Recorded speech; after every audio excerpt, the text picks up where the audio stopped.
의원 수고하셨습니다. 방청석에 우리 국민 손님들이 오셔서 또 소개합니다. 신성범 의원실 소개로 경남 산청, 함양, 거창, 합천 지역 주민들 오셨습니다. 환영합니다. 다음은 서울 강동을 출신의 더불어민주당 이해식 의원 나오셔서 질문해 주시기 바랍니다.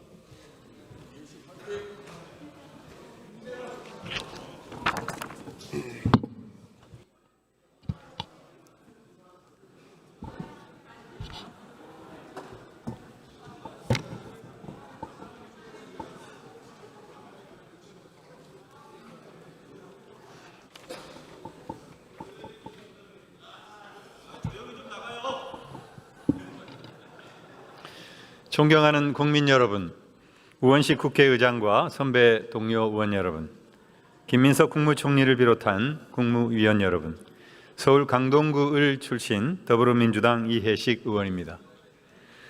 새는 양 날개로 날고 술에는 양 바퀴가 있어야 앞으로 나아갑니다.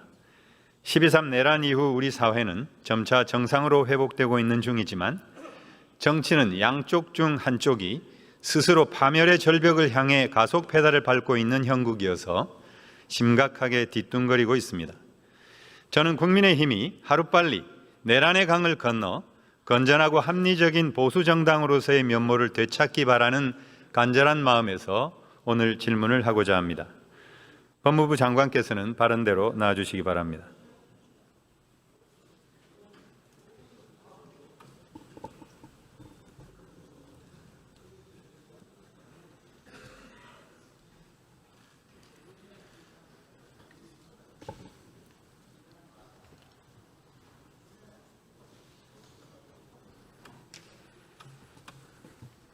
네, 장관님. 예. 대한민국 헌법 제8조 제4항 혹시 기억하세요? 정당 해산 조항으로 알고 있습니다. 네, 그렇습니다. 정당의 목적이나 활동이 민주적 기본 질서에 위배될 때에는 정부는 헌법재판소에 그 해산을 제소할 수 있고 정당은 헌법재판소의 심판에 의하여 해산된다는 조항입니다. 장관님, 이 조항에 의해서 정당 해산이 실제로 이루어진 적이 있죠? 예, 한 번 있습니다. 네. 통합진보당 사건에서 그 해산 결정이 있었습니다. 네, 그렇습니다. 헌법과 법령에 의해 정당 해산 청구 절차가 진행이 되면 법무부 장관께서 정부를 대표해서 헌법재판소에 제소를 하는 것이죠? 예, 그렇습니다. 헌법재판소는 통합진보당 사례를 통해서 정당 해산의 법적 요건을 구체적으로 정립한 바 있습니다. 장관께서는 그 요건과 절차를 검토해 보신 적이 있습니까? 따로 제가 검토하지는 않았고요. 다만 어쨌든 헌법의 요건이 정당의 활동이나 목적이 민주적 기본 질서에 위배됐을 때라고 규정을 하고 있고요. 정당의 목적이나 활동이라고 하면 정당이 구체적으로 지향하는 바, 정당의 계획성들, 또 정당의 어떤 당원이라든가 강령에서 판단되는 어떤 가치들 이런 것들을 얘기를 하는데 그런 것들은 그들 구체적 활동뿐만 아니라 정당의 그 핵심 구성원들, 주요 당직자들, 대표들 이들의 활동으로서 표현되는 것으로 알고 있습니다. 소상하게 알고 계신 것 같습니다. 장관께서는 헌법재판소의 통합진보당 해산 결정문을 읽어보신 적이 있습니까? 네, 그 당시 읽어봤는데 정확히 다 기억나진 않습니다. 네. 2014년 헌법재판소는 통합진보당 해산 결정을 통해 정당 해산의 사유를 크게 4가지의 주제로 정리했습니다. 첫 번째, 정당의 목적이나 활동의 의미. 두 번째, 민주적 기본 질서의 의미. 세 번째, 민주적 기본 질서에 위배될 때의 의미. 네 번째, 비례 원칙의 준수 등입니다. 이와 관련해서 좀 더 구체적으로 보면 먼저 정당의 목적과 활동에 대해서입니다. 정당의 목적은 강령이나 당헌을 통해서 드러난 내용뿐만 아니라 장관님께서 말씀하셨듯이 당대표 등 주요 정당 관계자의 공식적인 발언, 정당의 간행물, 당원들의 행위까지 포함한다고 하였습니다. 정당의 활동에 대해서도 정당 기관의 행위나 주요 정당 관계자 당원 등의 행위로서 그 정당에게 기속시킬 수 있는 활동 일반을 의미한다고 했습니다. 두 번째, 민주적 기본 질서의 의미는 너무 자명한 것이어서 설명이 따로 필요하지는 않겠습니다. 셋째로, 민주적 기본 질서에 위배될 때 의미에 대해서는 그 정당의 목적이나 활동이 우리 사회의 민주적 기본 질서에 대하여 실질적인 해악을 끼칠 수 있는 구체적 위험성을 초래한 경우라고 하였습니다. 마지막 비례 원칙에 대해서는 해당 정당의 위헌적 문제성을 해결할 수 있는 다른 대안적인 수단이 없고 정당 해산 결정을 통하여 얻을 수 있는 사회적 이익이 정당 해산 결정으로 인해 초래되는 사회적 불이익을 초과할 수 있을 정도로 큰 경우에 한하여 라고 판시했습니다. 이것은 내란 우두머리 윤석열을 파면함으로써 얻는 헌법 수호의 이익이 파면에 따르는 사회적 손실을 압도할 정도로 크다고 하는 윤석열 파면 결정문을 상기하게 합니다. 네, 그렇습니다. 그래서 헌법재판 결정의 이런 일반 원칙이 가장 중요한 사항이라고 생각하는데 장관님 어떻게 생각하세요? 예, 동의합니다. 네. 네, 그렇습니다. 그렇다면 국민의힘을 해산함으로써 얻는 헌법 질서 보호의 이익이 국민의힘의 해산으로 인해 초래되는 사회적 손실을 초과하는지를 알아야 그래야 실제로 국민의힘을 해산할 수 있는지 우리는 알게 되는 것이죠. 최종적으로 헌법재판소에서 판결할 때는 그러한 기준에 의해서 판단할 것으로 보고 있습니다. 네. 그래서 이와 관련해서 보도록 하겠습니다. 먼저 국민의힘 1호 당원으로서 당대표보다도 권한과 영향력이 컸던 윤석열은 위헌적 불법적 비상계엄을 선포하여 민주적 기본 질서를 명백히 위배했고 실질적 해악과 구체적 위험을 초래한 바 있습니다. 그렇지 않습니까, 장관님? 예, 그건 헌법재판소의 판결에 의해서 명백합니다. 네.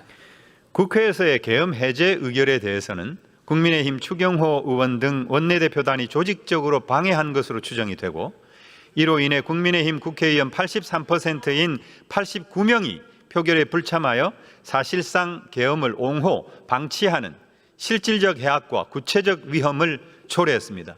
이것도 동의하시죠? 현재 내란 특검에서 수사 중인 상황이기 때문에 정확한 사실관계를 제가 특정해서 말씀드리긴 어렵다고 보고 있습니다. 네. 알겠습니다. 대통령 탄핵에 대해 국민의힘은 1차 표결에서는 의원총회를 통해 불참을 당론으로 의결하여 표결을 불성립시켰습니다.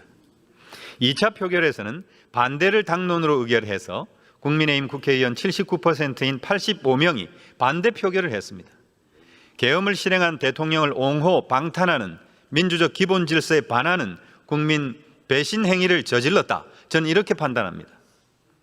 또한 신천지 통일교 신도들의 대규모 입당을 실행했고 이에 의해 대통령 후보와 주요 당직자들이 선출됐다는 증거들이 각종 수사와 보도를 통해서 속속 밝혀지고 있습니다. 이 내용은 장관님 아시죠?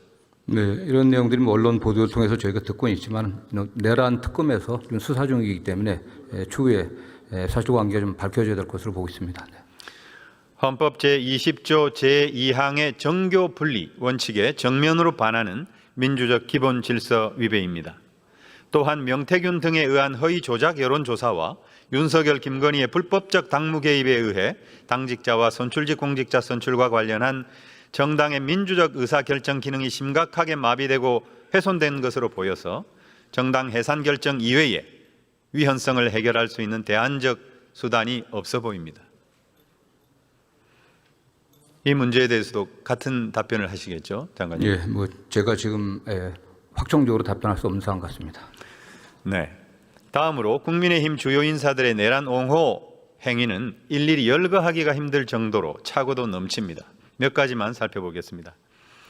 당 대표로 출마하거나 당선된 인사들이 극우 유튜버들 앞에서 윤석열 면회와 석방 등 윤어게인을 약속하고 있습니다. 국민의힘 제6차 전당대회에서 선출된 김민수 최고위원은 종교계 극우 집회에 참석해 윤어게인을 주장하고 내란 동조적 발언을 하고 있는 장면입니다. 국민의힘 송원석 원내대표는 정청래 대표의 교섭단체 대표 연설 중 계엄이 성공했을 경우 벌어졌을 살상 행위로 불기의 객이 되었을 것이라는 발언에 제발 그리 되었으면 좋았을 걸이라는 폐륜적 망언을 하였고 김재원 최고위원은 의도적으로 망언에 망언을 더하였는데 결국 두 사람 다 내란에 동조하는 속내를 드러낸 것입니다. 이렇게 국민의힘이 정당으로서의 도덕적 파탄 상태를 넘는 민주적 기본 질서를 해하는 위헌적 활동이 계속되는 한 정당 해산 이외에 대체 가능한 수단을 찾기는 힘들 것이라고 생각이 됩니다. 장관님 어떻게 생각하세요? 네, 이 문제에 관련해서는 본부장관이 지금 이렇게 발언은 적절치 않아 보입니다. 네. 장관님께서 아실지 모르겠습니다만은 혹시 김건희 씨가 국민의힘의 당원입니까 아닙니까? 그건 제가 정확히 모르겠습니다. 네. 당원이라면 당직은 없었어도 실제로 공천에 막강한 영향력을 행사하며 실질적으로 당무를 좌지우지한 김건희 씨의 행위는 정당 활동으로 귀속될 가능성이 매우 높습니다. 당원이 아니라면 외부 인사의 당무 개입 행위를 막아내지 못한 국민의힘의 기능 마비 상태를 입증할 뿐입니다. 어떤 경우라도 정당 해산 사유가 추가될 것입니다. 장관님, 국민의힘 정당 해산 심판은 윤석열, 내란 우두머리 윤석열의 유죄가 확정되어야만 가능합니까? 그렇지 않습니다. 종합적으로 이제 판단에 대한 문제겠지만은 어쨌든 헌법재판소에서 통합진보당 그 해산 결정을 할 때 냈던 이런 어떤 기준들 그런 점들을 면밀히 검토해 봐야 될 것으로 좀 보고 있고요. 역시 이 정당의 목적이나 활동이 민족 기본 질서를 위배했는지 아닌지를 그런 요건에 맞춰 종합적으로 좀 검토해야 될 사안으로 보고 있습니다. 네, 그렇습니다. 형사재판 일정과 유무죄 여부는 정당 해산 심판 청구와는 별개의 사안입니다. 실제로 통합진보당 사례가 그렇게 추진이 됐습니다. 2013년 8월 26일 국가정보원이 통합진보당 관계자들을 압수수색한 지 불과 열흘 만에 법무부는 대책 TF를 구성한 적이 있습니다. 그렇죠, 장관님? 예, 그렇습니다. 네. 이석기 씨에 대한 1심 유죄 확정 3개월 전에 국무회의에서 정당 해산 심판 청구를 의결했고 1심 유죄 선고 3주 전에 헌재에서 공개 변론이 시작됐습니다. 그리고 대법원의 유죄 확정 1개월 전인 2014년 12월 19일 헌법재판소는 통합진보당의 해산 결정을 했습니다. 맞습니까? 예, 그렇습니다. 네. 현재 여론조사에 따르면 국민의 절반 이상이 국민의힘 해산 필요성에 찬성하고 있습니다. 장관님, 이 내용 알고 계세요? 네, 언론 보도를 통해 들었습니다. 국민의힘 지도부의 극우적 행보로 볼 때 찬성 여론은 점점 높아질 것으로 예상이 됩니다. 법무부는 정당 해산 심판 청구의 주무 부처로서 정부를 대표해야 하는데 장관께서는 이에 대한 대책 마련을 위해서 법무부 내에 TF를 구성할 생각은 없습니까? 네, 현 단계에서 답변드리기는 적절치 않아 보이고요. 다만 정당 해산 청구 제도라고 하는 게 민주적 헌법 질서를 수호하는 최후의 수단이기 때문에 좀 신중하게, 좀 엄격하게 좀 고려돼야 된다고 생각하고 있고 추후에 여러 가지 사건들이 좀 종료된다고 하면 종합적으로 좀 판단해 보겠습니다. 네.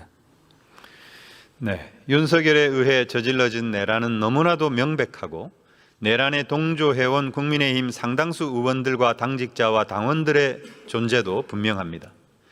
국민의힘은 아직도 윤 어게인을 외치며 내란 우두머리의 귀환을 획책하는 국민의힘 내의 내란 잔존 세력을 스스로 뿌리 뽑지 않으면 안 됩니다.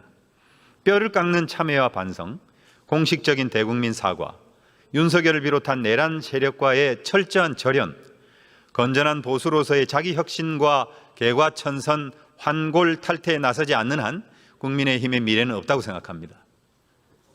장관님 동의하시죠? 네, 그거는 장관이 답변할 사안은 아닌 것